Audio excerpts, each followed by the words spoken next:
That the blessings this church offers us and our community might continue and multiply, the morning offering will now be received.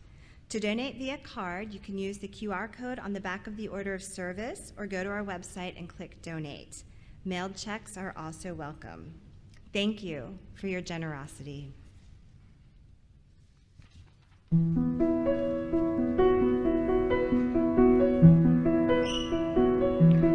When I was a boy each week, on Sunday we would go to church and pay attention to the priest, and we would read the Holy Word and consecrate the holy bread, and everyone would kneel and bow.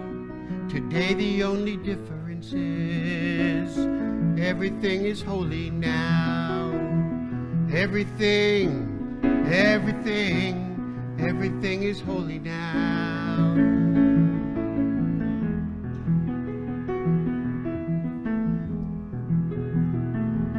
When I was in Sunday school, I would learn about the time Moses split the sea in two and Jesus made the water wine.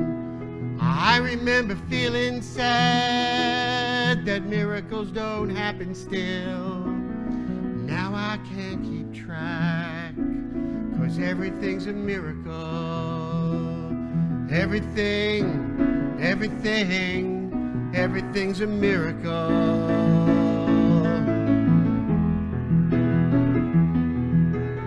Wine from water is not so small, but an even better magic trick is that anything is here at all. So the challenging thing becomes not to look for miracles, but finding when there isn't one. When holy water was rare at best, barely wet my fingertips, now I have to hold my breath like I'm swimming in a sea of it. It used to be a world half there, heaven's second-rate hand-me-down, but I'm walking with a reverent air, 'cause everything is holy now. Everything is holy now. Read a questioning child's face and say it's not a testament. That'd be very hard to say.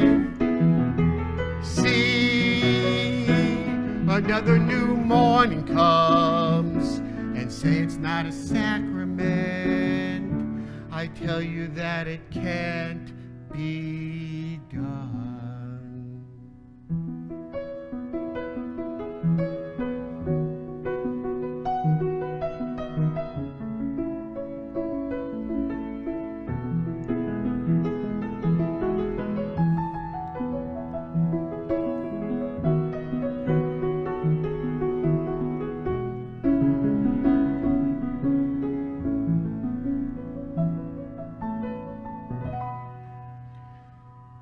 This morning outside I stood, saw a little red-winged bird, shining like a burning bush, singing like a scripture verse. It made me want to bow my head. I remember when church let out, how things have changed since then. Everything is holy now. Used to be a world half there, heaven second-rate hand-me-down, but I'm walking with a reverent air, 'cause everything is holy now. Everything is holy now.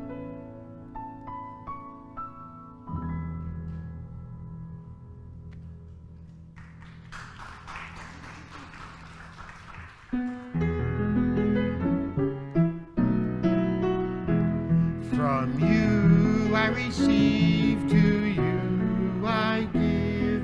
Together we share in the gifts we give.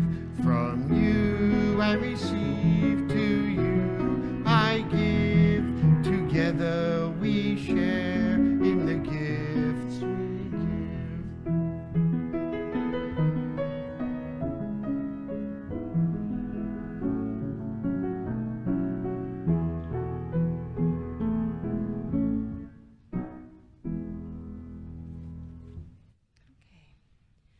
We have a few joys and sorrows this morning. We have a concern from Roxana, thinking of my sisters and others in San Diego in the path of Hillary. And we have a joy and a sorrow both at once from Heidi. My path takes me to Boston, and though I joyfully go forth into this future, I shall part Savannah sadly on September 16th. We will miss you. I have a joy from David. I am joyful for having 17 people at choir on Wednesday, with more expected this week. I also rejoice in starting my second year as music director at UU Savannah.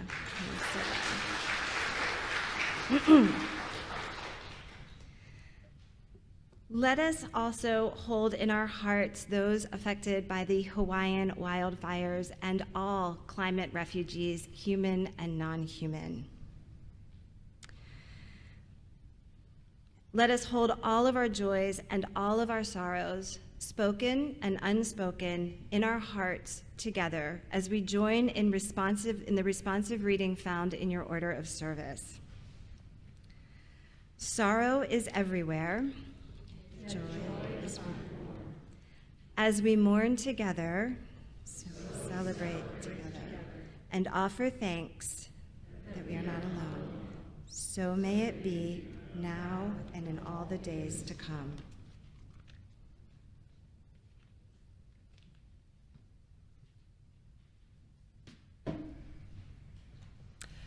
Let us enter into a spirit of meditation.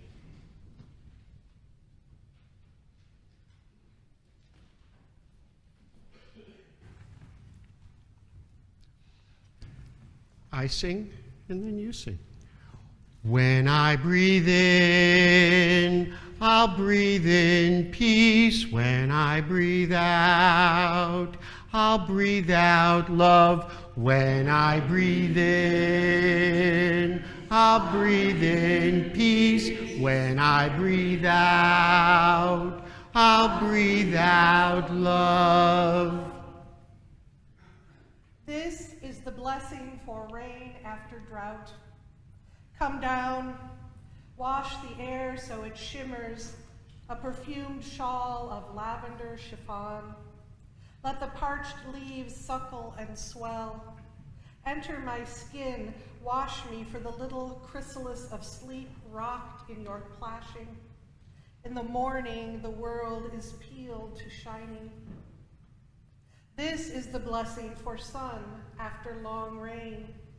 Now everything shakes itself free and rises.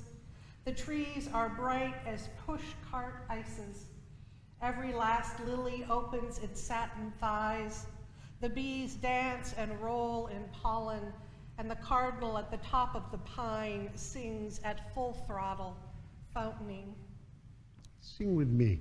When I breathe in, I'll breathe in peace. When I breathe out, I'll breathe out love. When I breathe in, I'll breathe in peace. When I breathe out, I'll breathe out love. This is the blessing for a ripe peach. This is luck made round. Frost can nip the blossom, kill the bee. It can drop a hard, green, useless nut. Brown fungus, the burrowing worm that coils in rot, can blemish it, wind crush it on the ground. Yet this peach fills my mouth with juicy sun. This is the blessing for the first garden tomato. Those green boxes of tasteless acid the store sells in January. Those red things with the savor of wet chalk, they mock your fragrant name.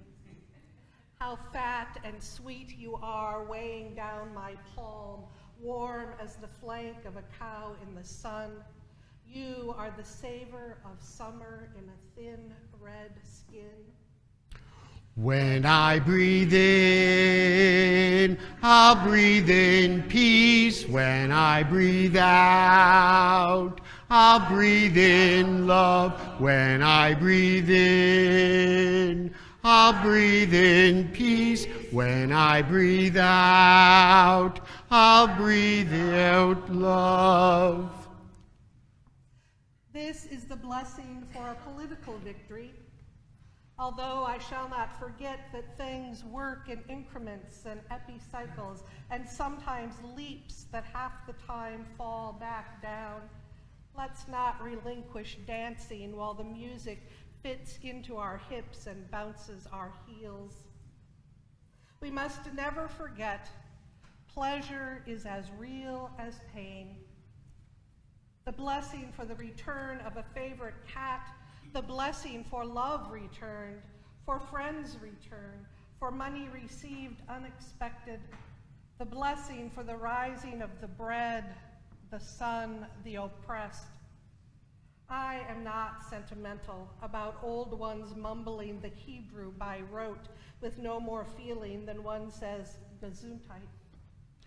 When I breathe in, I'll breathe in peace. When I breathe out, I'll breathe out love. When I breathe in, I'll breathe in peace. When I breathe out, I'll breathe out love.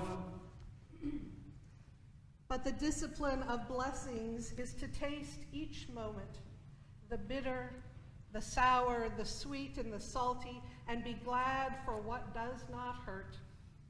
The art is in compressing attention to each little and big blossom of the tree of life, to let the tongue sing each fruit, its savor, its aroma, its use. Attention is love, what we must give children, mothers, fathers, pets, our friends, the news, the woe of others. What we want to change, we curse and then pick up a tool. Bless whatever you can with eyes and hands and tongue. If you can't bless it, get ready to make it new. Meditate silently.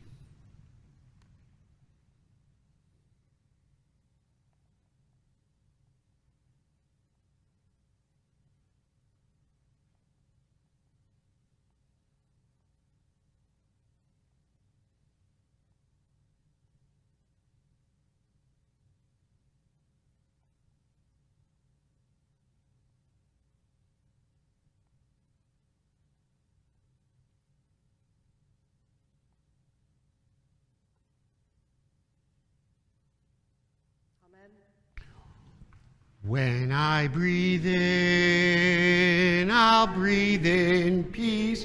When I breathe out, I'll breathe out love. When I breathe in, I'll breathe in peace. When I breathe out, I'll breathe out love. Our reading this morning from one of my favorite contemporary theologians, Janet Ivanovich, from the 29th Stephanie Plum book, Going Rogue. And this is an excellent sandwich, Lula said. Not that I would expect any less from your mom. She has everything in just the right order. Mustard on one side, then ham, then cheese, then there's a second deli meat, I think it might be turkey, and she ends with mayo. And she doesn't ruin it with healthy bread. This is fresh white bread. I bet it's from the bakery. What do you think? I don't know, I said. I didn't notice any of those things. That's your problem, she said. You don't notice these things because you aren't mindful. I do mindful eating. I got mindfulness up my behind. I could coach you to be mindful if you want. You just let me know when. I'm not sure I have time to be mindful. I hear you. I mostly do the speed version. I'm mindful in a hurry, like noticing the mustard on the sandwich didn't slow me down from eating it. Smart, I said. F and A. Here ends the reading.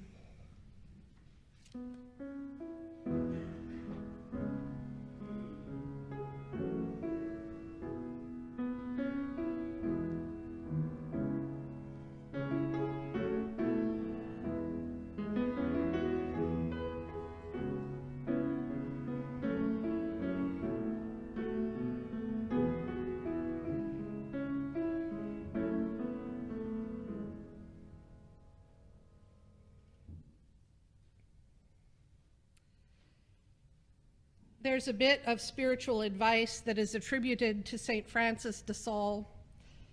Everyone should pray for half an hour a day unless they're really busy, in which case they should pray for an hour a day. It is also said that Martin Luther prayed 2 hours a day unless he was too busy. Then he prayed 3 hours a day. I'm ready to stipulate that these guys were on to something, that our lives benefit from a fairly significant chunk of time spent in spiritual pursuits each day, and that when we're challenged by poor health or financial stress or family difficulties, underemployment or everyday life in 2023, then we should probably double our baseline measure of spiritual endeavors, or at least up it by 50%.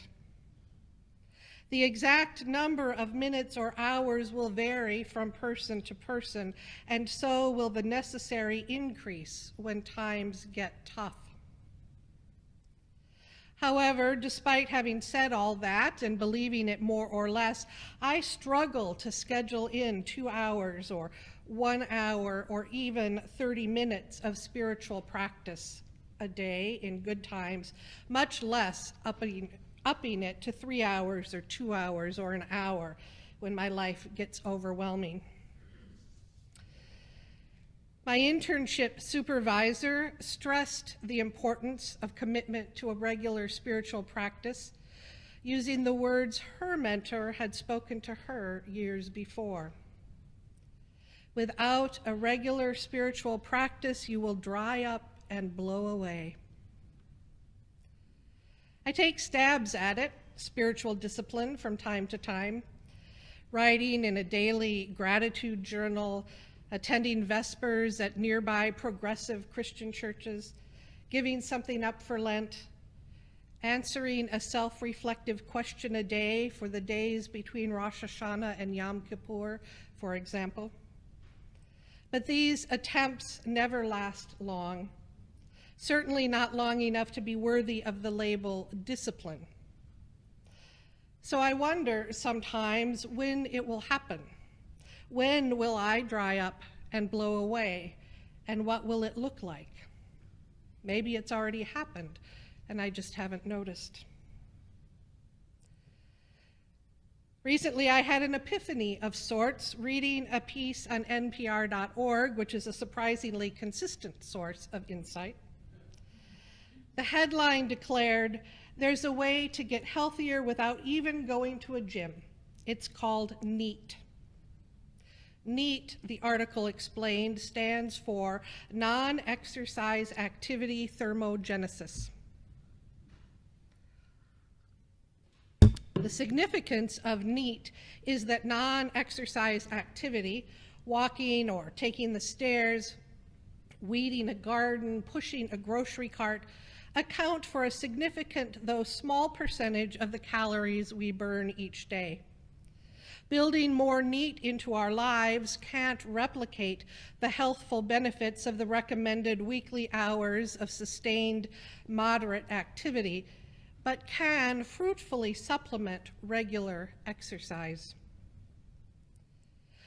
Our lives aren't comparable to that of those 16th century men of religion, Francis de Sales and Martin Luther, into which hours of prayer seem to fit, though it may well be that ordinary working folk of their day rolled their eyes at the idea of an hour of prayer a day.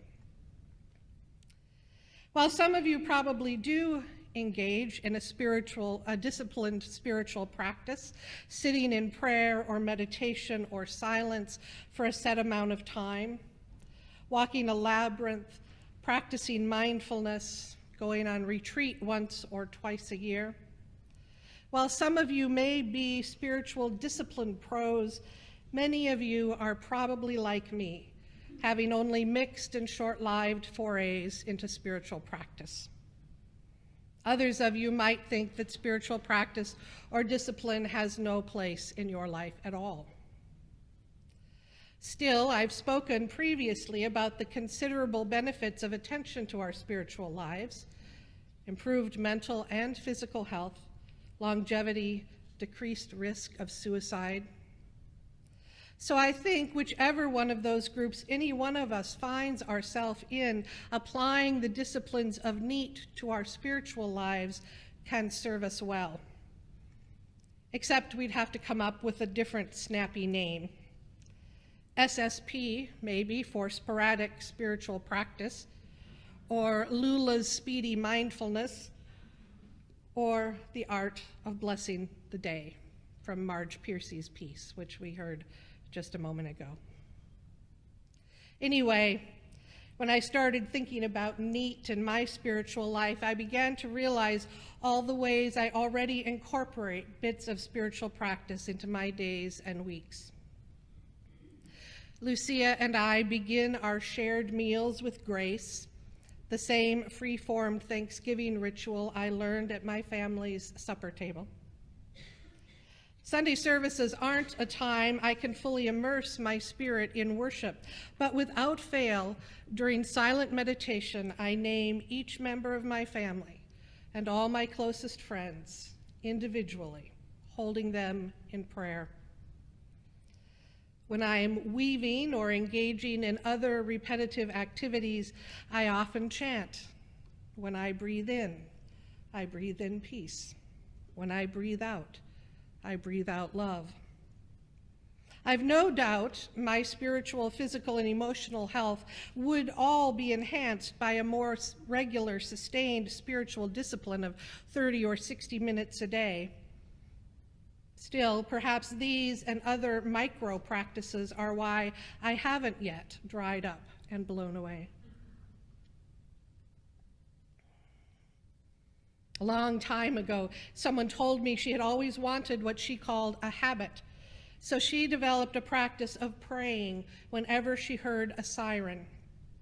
Because sirens, whether police or fire or ambulance, always mean someone is in trouble or in danger. Some people turn their gardening into a prayer for the earth, or their cooking into a prayer for those who will eat the food. Others stitch or paint their prayers into their art. Still others know their spiritual justice work to be prayers for reconciliation, equality, protection, peace, the future of our community. After all, no less a theological and justice leader than Abraham Joshua Heschel wrote, "For many of us, the march from Selma to Montgomery was about protest and prayer. Legs are not lips, walking is not kneeling, and yet our legs uttered songs. Even without words, our march was worship. I felt my legs were praying." Unitarian Universalism doesn't have liturgical hours of prayer like the three Western monotheistic traditions. Nor do we have prescribed blessings for going on a trip or hearing good news, or seeing a rainbow, or hundreds, thousands of other ordinary daily occurrences. But we can create our own blessings that fit into our days as we already live them for things we already do or already notice. We could make the first bite of any fruit or vegetable or breadstuff a blessing for the grower and the harvester, the truck driver and the baker. We could end our days with thanks for shelter in which to lay our heads and start our days with thanks for waking up. When we catch a glimpse of ourselves in a mirror, we can say to ourselves, "Behold the image of the divine." If we start with one or two blessings that come most readily to mind, perhaps the moments of your days that you thought of as I've been speaking. And then once those blessings are as automatic as breathing, but not faded into so much background noise, then you can add a couple more. Soon, I predict we'd find, like Peter Mayer, that everything is holy now. We won't need an hour of disciplined spiritual practice, because almost every minute of our 16 or 18 or 20 waking hours each day will be spiritual practice. And the bits that aren't, the parts we can't discover or create blessings for, the parts we curse, then we know what it is we are called to make new. And that knowledge and the tools we raise for the renewing, the recreation, those will soon become blessings too. The scientists who study NEAT are careful to point out that it is most effective alongside regular exercise and diet. Likewise, I feel confident in saying that Lula's speedy mindfulness isn't sufficient unto itself for a robust, healthful spiritual life. It's best practiced alongside regular participation in a faith community that draws us out of the world for reflection and healing and sends us forth into it again as co-creators. A faith community that reminds us of the interdependent nature of our existence in the universe. A faith community that helps us recognize all the opportunities for sporadic spiritual practice that come our way. Still, as Dr. James Levine, an endocrinologist who pioneered research on NEAT, says, the power of NEAT is that it's available to absolutely everyone. We can all do it, and we can all do it a little bit more. So too, the art of blessing the day. We can all do it. I believe we all already do it. And we can all do it a little bit more, until someday, beyond our calendars and outside our understanding, together we transform the world into perfect holiness. Amen.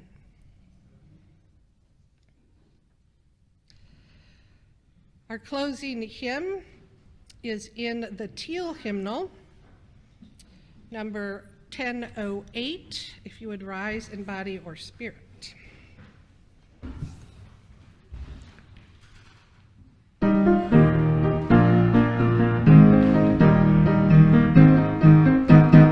Here we go.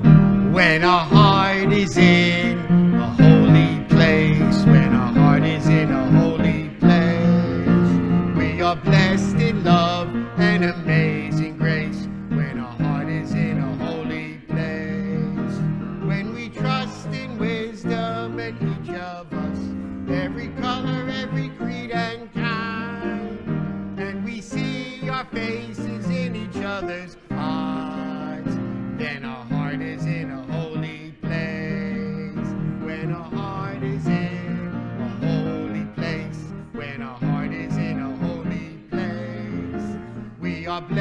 with love and amazing grace, when our heart is in a holy place. When we tell our stories from deep inside, every listen and a loving mind, and we hear our voices in each other's words, then our heart is in a holy place. When our heart is in a holy place, when our heart is in a holy place, we are blessed with love and amazing grace, when our heart is in a holy place. When we trust the wisdom of secret space, and we God of our heart stirs within, and we feel the power of each other's faith, then our heart is in a holy place. When our heart is in a holy place, when our heart is in a holy place, we are blessed with love and amazing grace, when our heart is in a holy place, when our heart is in a holy place.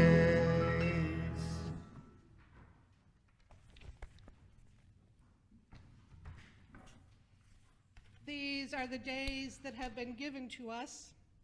Let us rejoice and be glad in them. These are the days of our lives. Let us live them well in love and service. These are the days of mystery and wonder. Let us cherish and celebrate them in gratitude together. These are the days that have been given to us.